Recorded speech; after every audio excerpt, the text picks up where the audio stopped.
আসসালামু আলাইকুম। স্বাগতম মা কুকিং হাউস চ্যানেলের পক্ষ থেকে। আমার আজকের রেসিপি পুঁই শাক এবং আলু দিয়ে ভাজি। ভিউয়ার্স, যে কোনো শাক আলু দিয়ে ভাজি করলে সেটা খেতে খুবই সুস্বাদু লাগে। তো যারা যারা আমার ভিডিওটি দেখছেন এখনও লাইক দেননি, প্লিজ লাইক দিয়ে ভিডিওটি দেখা শুরু করুন। তো ভিউয়ার্স, আমি প্রথমে চুলায় একটি কড়াই বসিয়ে দিলাম। কড়াইয়ের মধ্যে থাকা পানিগুলো শুকিয়ে এলেই দিয়ে দিলাম হাফ কাপ সয়াবিন তেল। তেলটা গরম হয়ে গেলে দিয়ে দিলাম 2টি পেঁয়াজ কুচি এবং 6-7টি কাঁচামরিচ কুচি। আপনারা রান্নার জন্য যে তেলটা ব্যবহার করেন সেই তেলটাই দেবেন। এই পর্যায়ে আমি সামান্য একটু লবণ দিয়ে পেঁয়াজ এবং মরিচগুলোকে ভেজে নেব। পেঁয়াজ এবং মরিচগুলো ভাজা হয়ে গেলে এখানে আমি ছোটো সাইজের 3টি আলু কেটে গোল গোল করে কেটে তারপর মাঝখান থেকে কেটে নিয়েছি, অর্থাৎ পাতলা পাতলা করে কেটে নিয়েছি। আপনারা চাইলে আপনাদের পছন্দ অনুযায়ী যে কোনো শেপে এই আলু কাটতে পারেন। আলুটা যেন অতি তাড়াতাড়ি সিদ্ধ হয়ে যায় ঠিক সেইভাবেই আলুগুলো পাতলা পাতলা করে কেটে নেবেন। এই পর্যায়ে আলুগুলোকে আমি প্রায় 1 মিনিট সময় ধরে ভেজে নেব। আলুগুলো ভাজা হয়ে গেলে এখানে আমি দিয়ে দেব ধুয়ে রাখা পুঁই শাক। এখানে আমি ছোট সাইজের 1 আঁটি পরিমাণ পুঁই শাক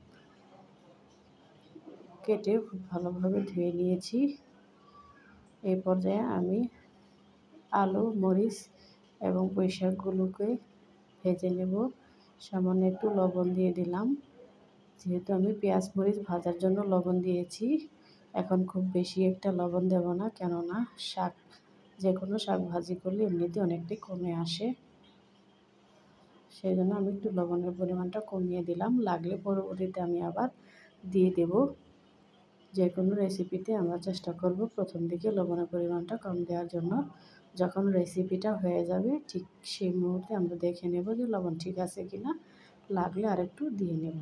তাহলেই লবণের কোনো ঝামেলা থাকবে না। যারা নতুন রাঁধুনি আছেন, ব্যাচেলর আছেন, তারা একটু শুনে নেন এই কথাগুলো, তাদের জন্য খুবই উপকারে আসবে আমার এই কথাগুলো।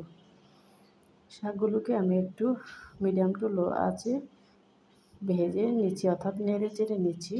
শাকগুলোকে একটু উল্টিয়ে দিচ্ছি। নিচের অংশগুলো সিদ্ধ হয়ে গেলে উপরের অংশগুলো উল্টিয়ে দিচ্ছি।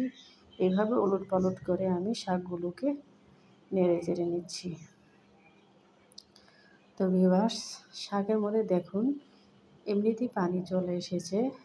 শাকের মধ্যে যে পানি চলে এসেছে এই পানি দিয়ে এই আলুগুলো সিদ্ধ হয়ে যাবে। ঢাকনা দিয়ে ঢাকার আর কোনো প্রয়োজন নেই।